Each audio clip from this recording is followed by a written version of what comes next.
Coming up today, lawmakers are in a race against time to approve a slew of economy and safety-related bills before the current parliamentary session finishes on Wednesday.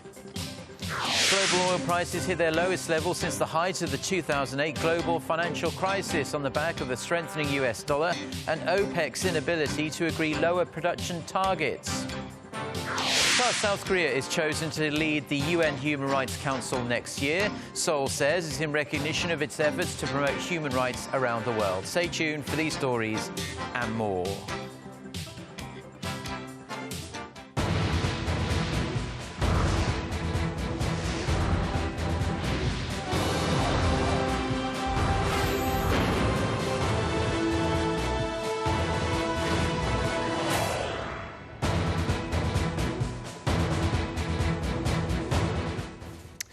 Hello, it's noon on Tuesday, the 8th of December. You're tuned in to our midday newscast here on Arirang TV. Thank you for joining us.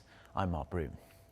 And we start at the National Assembly, where rival parties are expected to spend the whole day and maybe night negotiating which pending bills should be approved before the regular parliamentary session ends on Wednesday. The deputy floor leaders of both parties have been locked in talks since this morning, aimed at really legislating the bills each party hopes to pass. The ruling Senator Party wants to pass several economy-related bills, such as an act on the promotion of the service industry, a bill that makes M&As easier, and a counter-terrorism act. The main opposition, New Politics Alliance for Democracy, is pushing a number of bills, including one aimed at improving cooperation between conglomerates and small and medium-sized companies. However, as the Liberal Party is mired in an internal conflict over its leadership, the bipartisan talks are not going as smoothly as most would have liked. The ruling party unilaterally submitted a request to convene an extraordinary session from this Thursday, right after this regular session ends on Wednesday. And President Park Geun-hye has reiterated her call on the National Assembly to swiftly pass bills related to the livelihoods of the people. Speaking at Tuesday's cabinet meeting, President Park urged the rival parties to put down their political differences and stick to their words before the end of the regular parliamentary session, which, as we said, ends on Wednesday. For weeks, the President has stressed the need to pass a handful of economy-related bills, including ones on improving the service industry and reforming the labour market, saying lawmakers must meet the people's expectations. Now, global oil prices continue to fall, reaching their lowest levels since 2009, and OPEC's recent decision not to limit oil production has sent prices tumbling even further. Shin Se-min reports.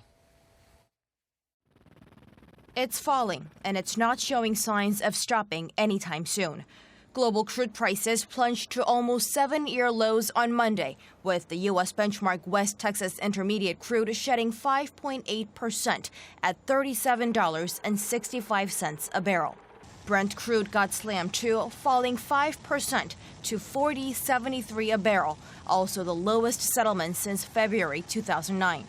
Prices have not been helped by OPEC's decision last week to continue production at current levels, pumping out 31.5 million barrels of oil per day.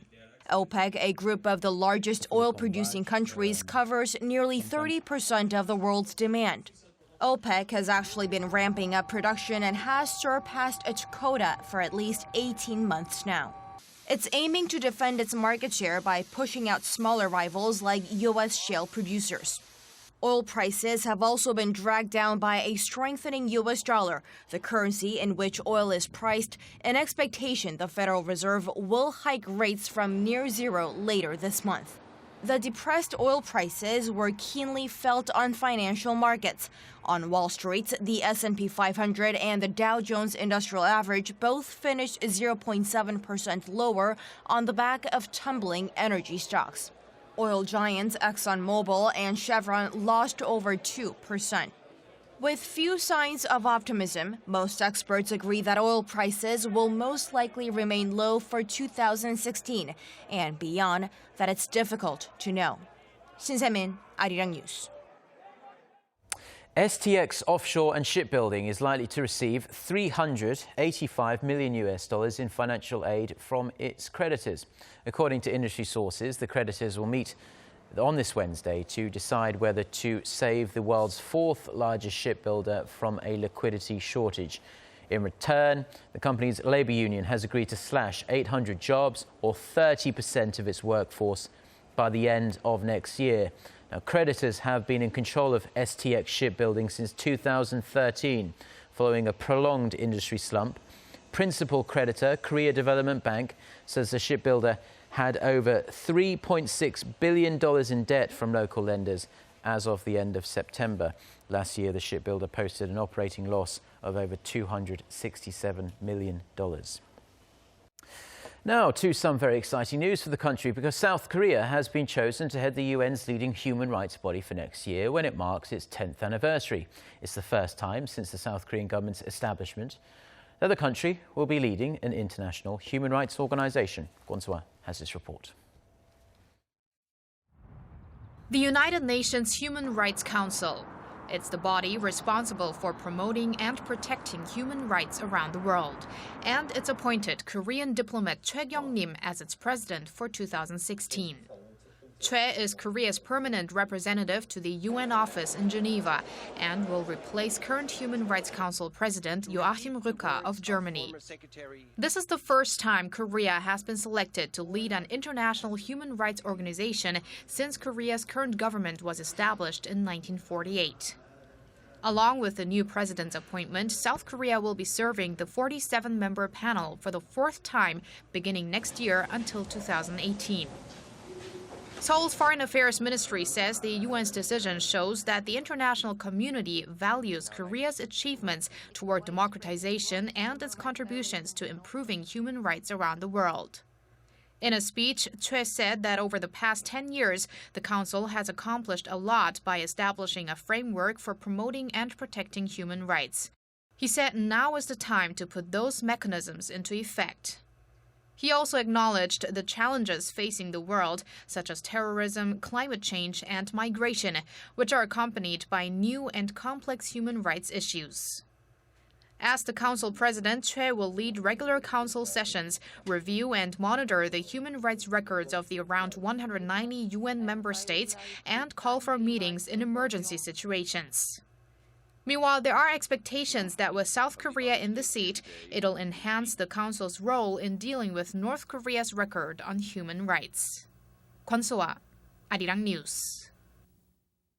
Now, while we're on human rights, it has emerged that 5 North Korean defectors entered the United States as refugees during the months of October and November. A US State Department report published on Monday local time shows the 5 individuals were admitted into the states of Colorado, Illinois and Utah.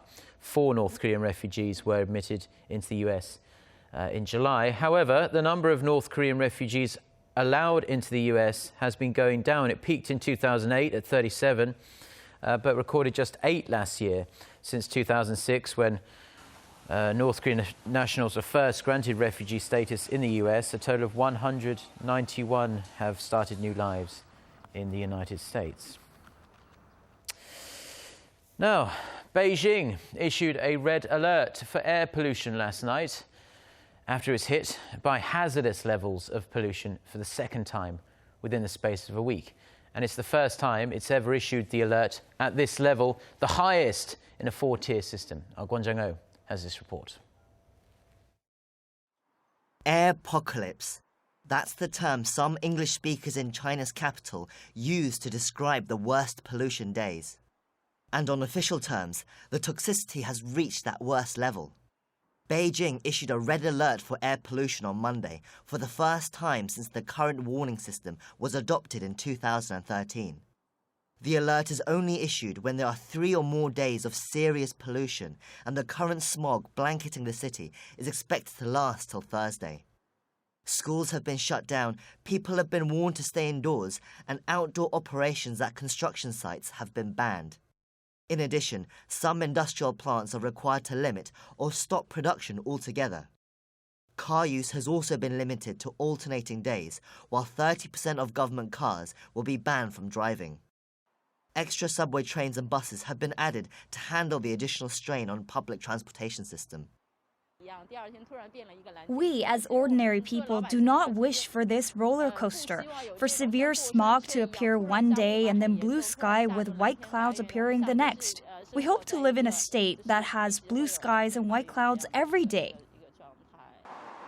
The amount of PM 2.5 particulate matter, the kind of smog that can damage human health, was climbing towards 300 micrograms per cubic meter on Monday.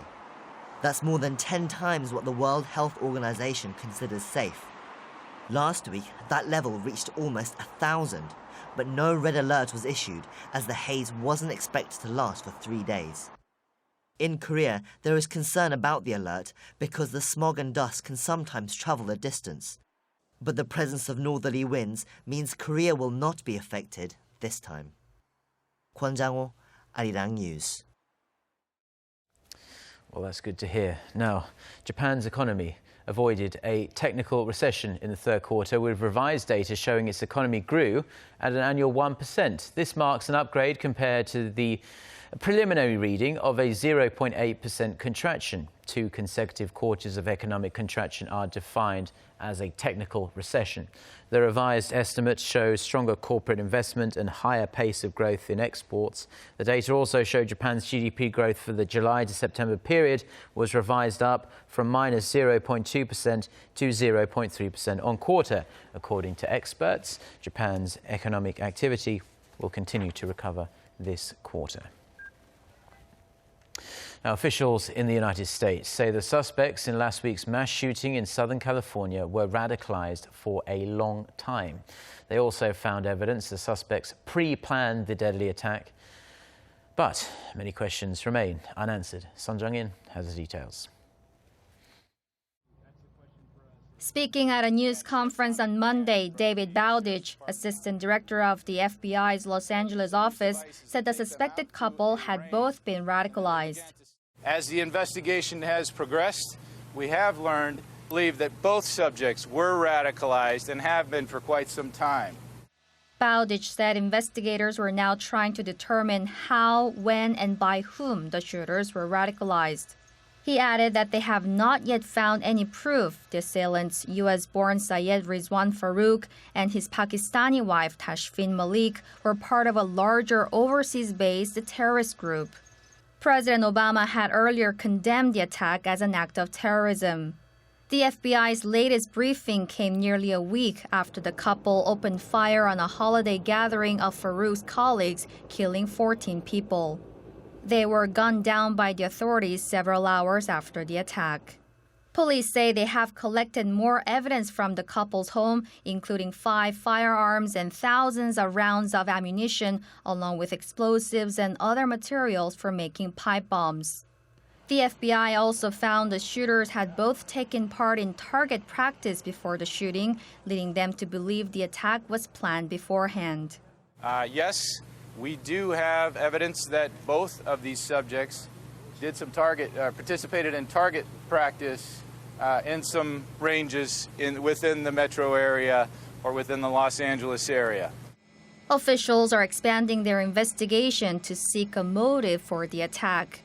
They are trying to tie some connections, including Farook's old friend Enrique Marquez, who is said to have purchased the 2 assault rifles used in the attack. Son Jung-in, Arirang News.